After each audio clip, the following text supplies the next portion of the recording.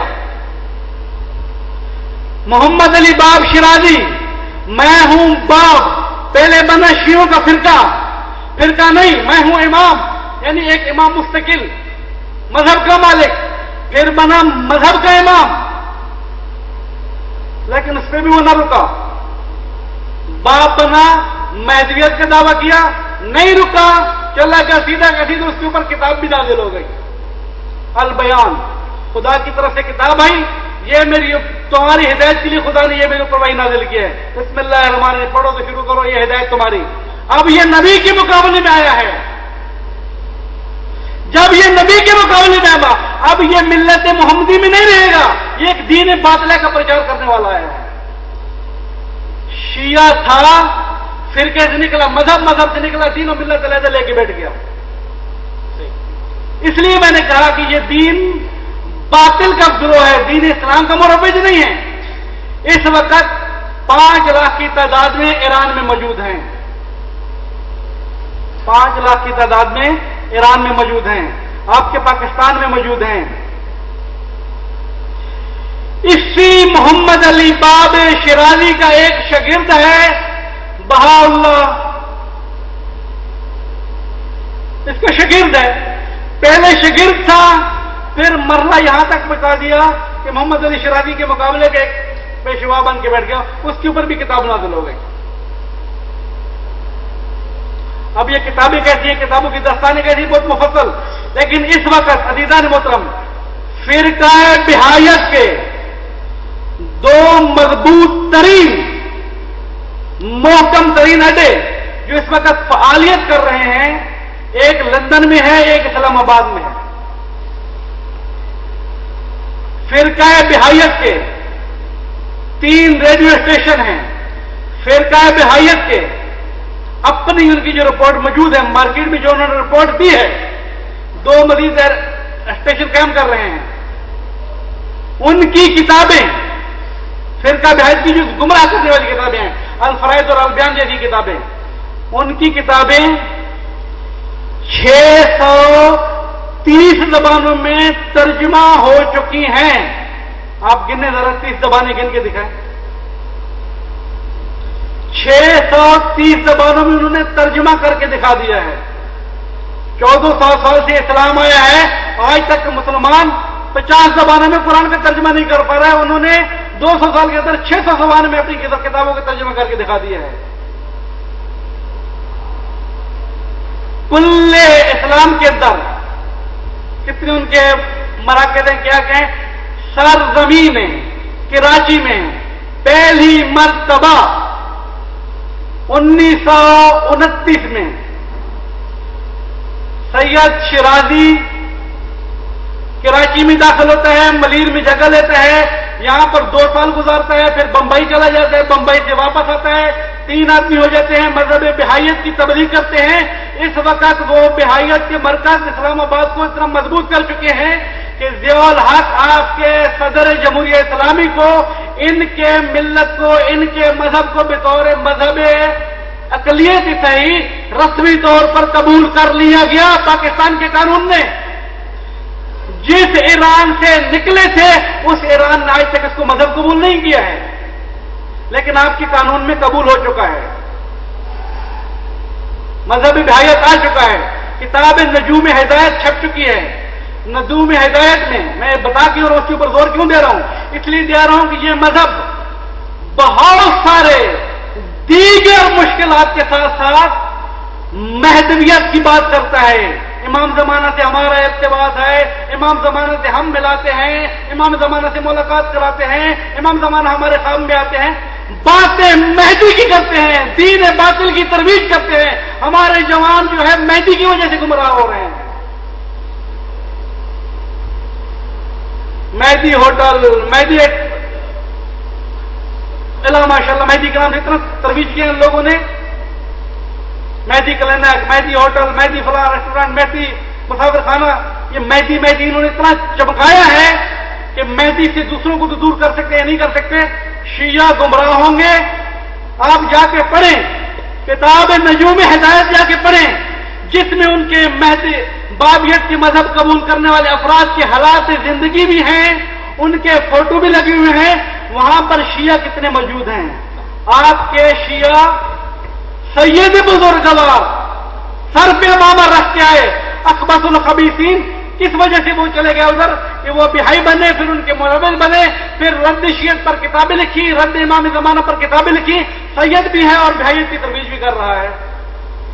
ہم نے جو گفتگو کرنی تھی جو غیر اسلامی مذاہب جس کے اندر یہودیت، عیسائیت، ہندو مت، اس پر، لیکن اب چونکہ یہ ایک گفتگو نکل چکی ہے اور یہ چونکہ ہمیں جو ہے وہ ایک پریکٹیکل مسئلہ بھی درپیش ہو سکتا ہے. تو اب میں صرف چونکہ یہ بابیت اور بہائیت کے حوالے سے بات ہو رہی ہے تو میں معلوم یہ کرنا چاہتا ہوں کہ اب میرے جیسا ایک آدمی جس کو یہ تو نہیں معلوم ہے، اب وہ ڈفرینشیٹ کیسے کرے؟ ایک آدمی، دو آدمی ہے، دونوں امام مہدی علیہ السلام کی بات کر رہے ہیں، تو وہ کیسے ڈفرینشیٹ کرے کہ ان میں کون کیا، یعنی یہ جو ہے وہ مہدویت والی، یہ جو بابیت اور بہائیت والی بات ہو رہی ہے، یا یہ واقعی جو صحیح جو ہمارا ایک وہ والی، تو وہ ڈفرینشیٹ ایک آدمی، عام آدمی کیسے ڈفرینشیٹ کرے گا؟ بہائیت کا پیغام سب سے اچھا پیغام جو ہے انسان کے لیے بہت تسکین والا پیغام ہے، واقعی بہت اچھا پیغام ہے. بہائیت کا سب سے اچھا پیغام، سب سے جذب کرنے والا پیغام وہ ایک نعرہ ہے، صلح کل. فساد نہیں کرو، جھگڑے نہیں کرو، مال کٹائی نہ کرو، کسی کو قتل نہیں کرو، کسی غرض نہیں کرو، مال نہیں لوٹو. صلح کل جس کی آج انسانیت کے اندر طلب ہے. وہ کہتے ہیں کہ جب ہمارے مذہب میں آ جاؤ گے فقط امن ہی امن ہے، پناہ ہی پناہ ہے. دکھی انسانیت تنگ ہو کے ان کے پاس جاتی ہے کہ شاید یہاں پر پناہ مل جائے گی. دکھی انسانی تو اس لیے جا رہی ہے نا کہ مجھے پناہ مل رہی ہے، امن مل رہا ہے. لیکن وہ یہ تو نہیں سمجھ رہے ہیں کہ یہ جو نعرہ ہے صلح کل کا، اس نعرے کے پس منظر میں شاید ممکن ہے کہ میں جان بچا لوں، لیکن ان کے مذہب میں جا کے جان بچاؤ گے، ان کے گھر بیٹھو گے تو جان بچے گی، معاشر رہو گے کراچی شہر میں تو جان کیسے بچے گی؟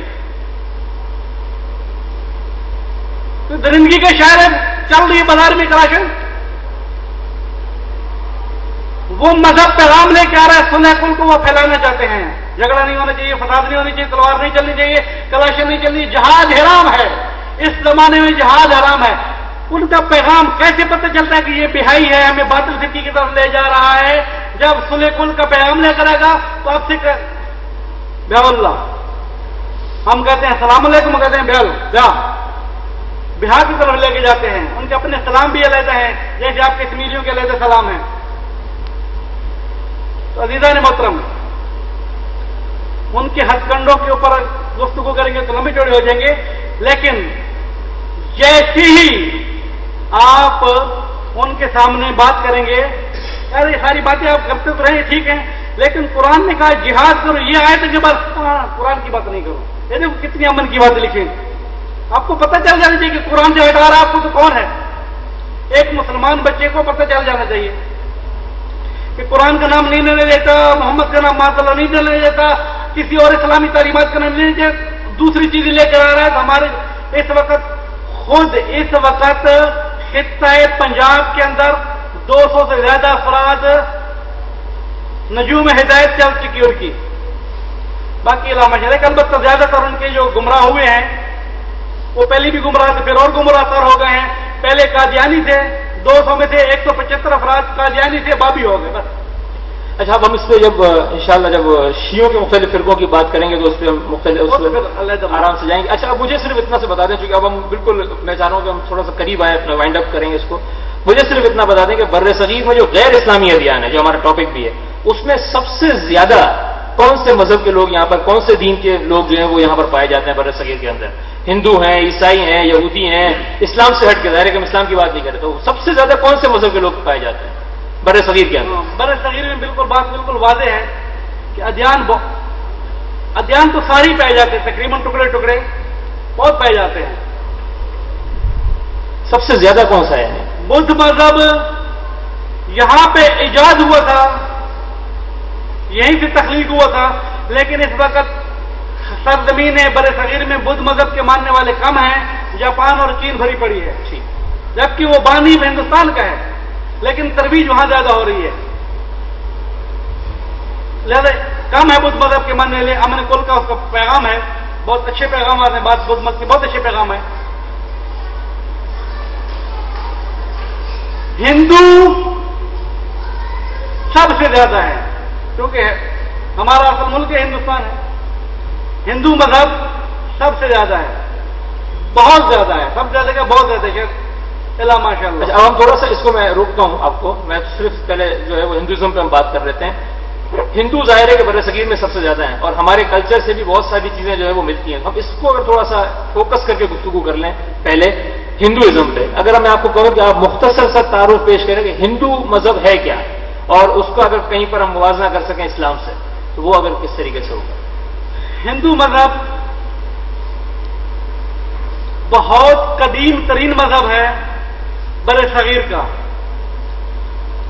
لیکن آج تک تاریخ، خود ہندوؤں کی تاریخ، مسلمانوں کی نہیں، مسلمان تو بہت بعد میں ہے نا، ہندوؤں کی تاریخ نہیں بتا سکتی، یہ اتنے نہیں بتا رہی کسی وقت تک کہ صحیح معنوں میں ہندو کب سے شروع ہوا یہ مذہب، دقیق جا کے انگلی رکھے اس تاریخ کو مذہب ہندو شروع ہوا ہے، تاریخ بتانے سے عاجز ہے، لیکن بہت قدیم ہے۔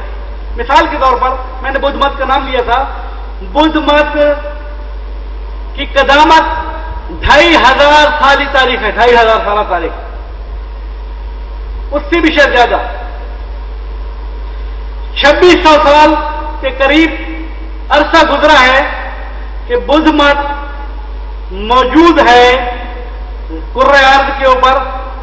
بعض اس بدھ مت کے بارے میں بعض افراد نے لکھا ہے کہ آیا یہ بدھ مت خود ایک مستقل مذہب ہے، ایک دین ہے یا نہیں؟ دین ہندو کی اصلاحی والی تاریخ ہے، کیا چیز ہے یہ؟ میں اگر تھوڑا سا مقدمے کے طور پر پیش کروں تو ہندو مذہب کے بارے میں، ہندو دین کے بارے میں 3 نظریات ہیں۔ ہندو کی تاریخ تو بہت قدیم ہے، پتہ نہیں کب سے ہے، اگر کسی کو پتا ہو تو بتا دیں، مجھے پتہ نہیں ہے، تاریخ نے مجھے تو نہیں بتایا ہے۔ ہندو کی تاریخ معلوم نہیں ہے، لیکن ہندو مذہب کے بارے میں، کہ ہندو مذہب کا بلاخر نظریہ ہے کیا چیز، خدا کے بارے میں، کائنات کے بارے میں، انسانیت کے بارے میں 3 نظریات لکھے گئے ہیں۔ ایک یہ ہے کہ ہندو خدا کو مانتے ہیں، خدا کو مانتے ہیں، لیکن بدبختی یہ ہو گئی کہ کرشن جیسوں کو خدا کا اوتار مان لیا، ان کو اپنا بت بنایا، خدا ان کے اندر حلول کر گیا ہے۔ نظریہ خدا تھا، لیکن خدا ان کے اندر حلول کر گیا ہے، اب یہ خدا کے اوتار ہے، ان کی بتوں کی پوجا شروع ہو گئی۔ ایک گروہ یہ ہے کہ خدا مان خدا کو رہے ہیں، خدا کیونکہ حلول کر چکا ہے اس لیے ہم اس کو مان رہے ہیں، ایک گروہ یہ ہے۔ دوسرا گروہ کوئی خدا مدا نہیں ہے، ہم معوذ، ہر چیز جو چیز ان کو ملی خدا بن گئی۔ اس فرقے کے تو اللہ ماشاءاللہ ہزاروں لاکھوں خدا ہیں۔ تیسرا ایک فرقہ ہے کہ جو تعلیمات کا قائل ہے، باتیں اسی طرح کرتا ہے، اس قسم کے متعدد خداؤں کو ماننے کے لیے تیار نہیں ہے، ہزاروں خداؤں کو قائل نہیں ہے، وہ لوگ مسلح ہیں۔ بعد ملل اور نحل کے افراد نے کہا گوتم بدھ، کرشن جی، فلاں لکشمن، فلاں یہ ارجن، اور یہ کبیر اور اداس خود بابا سکھ جو ہیں، یہ سارے کے سارے ہندو مذہب کی اصلاحی تحریکیں ہیں، ہندو مذہب کو صحیح کرنے کے لیے آئے تھے، ورنہ خود علیحدہ سے دین نہیں ہے. بعد نے کہا نہیں، یہ خود مستقل دین ہے. اگرچہ نکلے ہندو سے ہیں، ہندو تھے بعد میں یہ بن گئے، لیکن اب مستقل طور پہ ہیں. جیسے یہ بات شیعہ تھا مستقل دین بن گیا، قادیانی اہل حدیث تھا مستقل دین لے کے بیٹھ گیا، اسی طریقے سے یہ بھی مستقل دین لے کے بیٹھ گئے. بات کی یہ نظر ہے، لیکن یہ تین نظریات ہیں. بلاخر ہندو کب سے ہے معلوم نہیں ہے، کتنے ہیں الا ماشاء اللہ کروڑوں کی تعداد میں. اہم نکات کی طرف اشارہ کرنا چاہتا ہوں. ان کی کچھ کتابیں ہیں، 5-6 علیحدہ کتابیں بتائی جاتی ہیں. ان کتاب میں سے ایک کتاب مثال کے طور پر وید کے 4 علیحدہ جزو ہیں. بعض نے کہا یہ 4 مستقل کتابیں ہیں، بعض نے کہا نہیں، ایک ہی وید تھی، 1,00,000 منتر پر مشتمل تھی. اس منتروں کو تبدیل کیا، تقسیم کیا، مختلف منتر بنا کے علیحدہ، اس موقع پہ یہ منتر پڑھ جائے، اس موقع پہ یہ منتر پڑھ جائے، اس موقع پہ 4 ویدیں بنا دی. ماں بھارت ہے قصہ کہانی. یہ جو کتابیں ہیں ان کی، بعض کتابیں گیتا میتا یہ ان کی مذہبی کتابیں ہیں، لیکن ہر کتاب علیحدہ زاویے کے ساتھ آ رہی ہے. مشکل ترین چیز جو ان کے اندر موجود ہے، خراب ترین چیز ہندو مذہب کے اندر موجود ہے، وہ ہے طبقاتی نظام.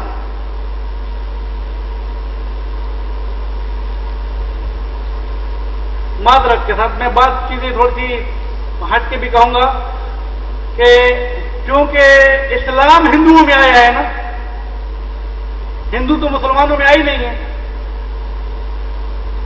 ہندو تھے، اسلام کی تبلیغات آئیں، ہندوؤں کو مسلمان کیا گیا.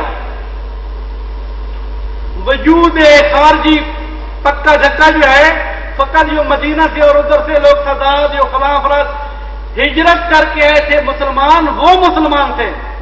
باقی جو یہاں کے رہنے والے تھے، اکثریت ہندوؤں کی تھی، وہ مسلمان ہوئے، پھر کے علیحدہ ہوئے. انسان کتنا بھی آگے نکل جاتا ہے، اگر اندر کی پختگی نہ ہو، یقین کامل نہ ہو، بعض رسومات اٹیک کرتی رہتی ہیں، رہ جاتی ہیں. باقی ذات پات کے مسئلے، ہندوؤں کی 3 ذاتیں جو پیش کی جاتی ہیں. برہمن کی ذات، اس کو خدا نے اپنے سر سے پیدا کیا ہے، کیونکہ برہمن خدا کے سر سے پیدا ہوئے ہیں.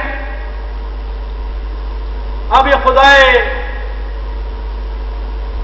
تحصیل علم کرنا، حکومت کرنا، چودراہٹ کرنا برہمنوں کا کام ہے. اشتری جو ہیں وہ خدا کے بازو سے پیدا ہوئے ہیں، یہ کام دوسرے دنیاوی والے انہوں نے کرنے ہیں. شودر جو بیچارے آ جاتے ہیں نیچے کے نیچے، یہ ایسی کمزور قوم جن کے بارے میں کہا گیا کہ یہ شودر خدا کے پاؤں سے پیدا ہوئے ہیں، برہما کے پاؤں سے پیدا ہوئے ہیں. جب ان کے پاؤں سے پیدا ہو گئے، اب ان کا کام کیا ہے؟ تم نے فقط اور فقط خدمت کرنی ہے. لیکن کیسی خدمت؟ برہم کے مقابلے میں بیٹھنا نہیں ہے، برہم کے ساتھ کھا نہیں سکنا ہے، مندروں میں جا نہیں سکتا ہے. یہ ساری مشکلات کیوں ہیں؟ حتیٰ کہ بعض سزائیں مقرر کی گئی ہیں. سزائیں یعنی آپ پڑھ کے دیکھیں شودر کی زندگی کیا ہے. اگر شودر کے کان میں مقدس کتابوں کی آواز چلی گئی، مندر کے قریب آ گئے، آواز انہوں نے سن لی، تعلیمات ہندو یہ ہیں کہ ان کے کان کو کاٹ دیا جائے. برہمن کے ساتھ ہاتھ ملا دیا یا خداؤں کو ہاتھ لگ گیا، ہاتھ کاٹ دیے جائے. یہ سزائیں کیوں ہیں؟ چھوٹا طبقہ ہے، طبقاتی نظام، یعنی اس کے اندر جو ہے وہ گوتم بدھ گوتم بدھ جب آیا، گوتم بدھ کے ماننے والے اکثریت کے ساتھ یہ شودر تھے، ان کو یہاں سے نجات نظر آ رہی تھی۔ گرو نانک نے جب اعلان کیا، زیادہ تر سکھ بننے والے شودر تھے، صلح کل کا پیغام لے کر رہے تھے وہ لوگ، دکھی انسانیت کو نجات چاہیے کہیں نہ کہیں پر، ان کو نجات مل رہی تھی۔ اب یہیں سے میں اس کو جوڑوں، اس کا مطلب یہ ہوا کہ سکھ جو ہے وہ ہندوؤں سے نکل گیا ہے، جو وہاں سے تنگ ہو گئے تھے، تو وہ پھر جو ہے وہ، اب ظاہر ہے کہ ہمیں گفتگو سکھ کے حوالے سے اور بہت کچھ کرنی تھی، لیکن اشارہ ہو چکا ہے، وقت بہت زیادہ ہے، تو اب میں صرف ان چیزوں کو لے رہا ہوں۔ آپ نے ہندوؤں کی ایک وہ بات کی، خدا کے بارے میں ان کا کیا تصور ہے، آپ نے وہ بات کی۔ اب میں اگر چاہوں کہ یہ بات کریں کہ خدا، قیامت کے بارے میں ہندوؤں کا کیا ایک نظریہ ہے، قیامت کے بارے میں مرنے کے بعد کیا ہونا ہے، اس کا کیا موٹا سا نظریہ ہے، اگر بالکل ڈائریکٹلی اس کو بتا سکیں۔ تقابل کے عنوان سے اگر ہم بات کریں کہ ہندو اور اسلام کے تقابل کا کیا نظریہ ہے، میں نے عرض کیا کہ اسلام کو ہم پہلے اس طرف رکھیں گے، قیامت کے بارے میں بالکل صاف اور شفاف نظریہ ہے اسلام کا۔ ہندوؤں کا جو آپ کے سامنے بالکل نظریے چل رہے ہیں، چونکہ تناسخ کے قائل ہیں یہ لوگ۔ تناسخ کس کا نظریہ ہے؟ بدل کے آنا۔ ایک انسان جب مر جاتا ہے دوسرے میں آ جاتا ہے، تیسری شکل میں آ جاتا ہے، کبھی حیوان کی شکل میں، کبھی انسان کی شکل میں، کبھی درخت کی شکل میں، کبھی چلن کی شکل میں بدلتا رہے گا، 7 دفعہ تک بھی بدل سکتا ہے وہ۔ تو مرے گا انسان فوراً، اس کے بعد برزخ اور قیامت شروع ہو جائے گی، یہ ان کا نظریہ ہے نہیں، جو بدل رہا ہے، مسلسل بدل رہا ہے، اور اس کو جلا رہے ہیں، وہ ختم کر رہے ہیں۔ لہذا قیامت کا وہ نظریہ کہ جس طریقے سے اسلام قبول کرتا ہے، بالکل قبول نہیں کرتے وہ لوگ، اصل اس چیز کے قائل ہی نہیں ہے۔ سکھ گرو نانک کی جس کی تقریباً 80% تعلیمات اسلام کی تعلیمات کے ساتھ ملتی جلتی ہیں۔ گرو نانک کی تعلیمات بہت اچھی تعلیمات ہیں۔ گرو نانک تو پرانا مذہب نہیں ہے، سکھ والا مذہب 500 سال پرانا ہے، بہت پرانا نہیں ہے، 500 سال کرتا ہے۔ گرو نانک چونکہ ہندوؤں کی اصلاحی تاریخ ہے، تو گرو نانک کی تعلیمات اسلام کی تاریخ سے ملتی جلتی ہونے، حج بھی کر کے آیا گرو نانک، مسلمانوں کے ساتھ بھی رہتا ہے گرو نانک، خدا کو بھی مانتا ہے گرو نانک، سب کچھ کرنے کے باوجود تناسخ کے مسئلے میں آ کر کہتا ہے کہ نہیں، ہندوؤں والا نظریہ ٹھیک ہے، حلول ہوتا رہے گا، تناسخ ہوتی رہے گی۔ لہٰذا وہ اسی طریقے سے قبول کرتے ہیں کہ جو دوسرے ہندو کرتے ہیں، سکھ بھی اسی طریقے سے قبول کر رہے ہیں۔ یعنی قیامت کے بارے میں تقریباً سارے ایک ہی طرف چکر میں جا رہے ہیں کہ جو مسلمانوں کے خلاف قیامت کے بارے میں نظریہ ہے، وہ ہندو سکھ کسی اور نظریہ نہیں ہے، لیکن ہندو بلاخر جب تک تناسخ اور حلول کے قائل ہوتے رہیں گے، اسی نظریے کے قائل رہیں گے کہ قیامت کسی چیز کا نام ہے ہی نہیں، مر گیا انسان جلا دو، ختم کر دو۔ اس کے بعد بڑا ظلم اس کے ساتھ کھیتی کا نظریہ رکھ لینا کہ اگر شوہر مر گیا ہے تو بیوی کو بھی زندہ جلا دو۔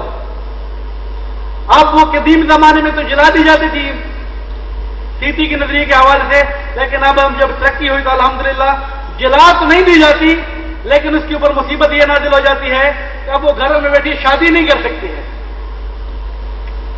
یہ بعض چیزیں ہیں کہ شاید ہم نے مسلمانوں نے بھی ان سے لے لی ہیں، اگر کوئی بیوہ ہو گئی تو دوسری شادی کرنا اس کے لیے عیب ہو رہا ہے، یہ شاید وہ رسومات ہیں جو منتقل ہو رہی ہیں۔ بہت شکریہ مولانا صاحب۔ یقیناً جو آج ہم نے سوچا تھا کہ جس طریقے سے گفتگو کریں گے، عیسائیت پہ کچھ گفتگو کرنی تھی، یہودیت پہ کچھ گفتگو کرنی تھی، لیکن آج کا جو موضوع تھا وہ زیادہ انفارمیٹو، اکیڈمیکلی زیادہ وہ تھا کہ اکیڈمیکلی جو ہمارے عام طور پر کام آنے والے جو موضوعات ہیں، چونکہ وہ بھی بیچ میں آ گیا تھا بابیت کے حوالے سے، کہ جو اگر ہمیں معلوم نہیں ہوگا تو ہم بھی بہک سکتے ہیں، وہ ایک طریقے سے انشاءاللہ کل اور پرسوں کے جو ہمارے موضوعات ہیں کہ بر صغیر میں جو اسلامی مذاہب ہیں، یعنی اہل سنت، جیسے انہوں نے کہا کہ اہل سنت اور اہل تشیع، تو اہل سنت کے اندر جو فرقے ہیں وہ کون کون سے ہیں ہمیں معلوم ہی نہیں ہوتا۔ بعض اوقات ہم جو ہے وہ مختلف فرقوں کو آپس میں ان کے درمیان جو اختلافات ہیں اس کے بارے میں پتہ نہیں ہوتا، اور ہمارا پرابلم یہ ہے کہ ہمارا اٹھنا بیٹھنا آفیسز کے اندر، اپنے جو سوشل سرکل ہے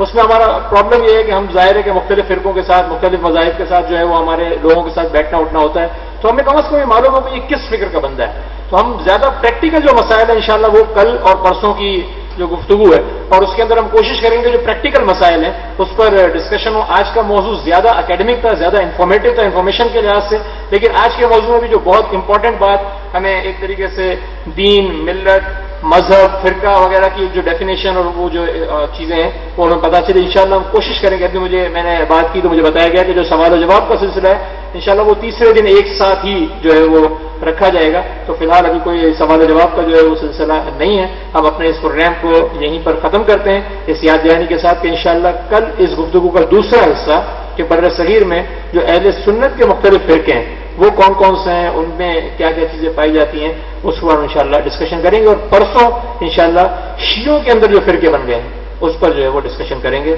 وآخر الدعوانا ان الحمدللہ رب العالمین.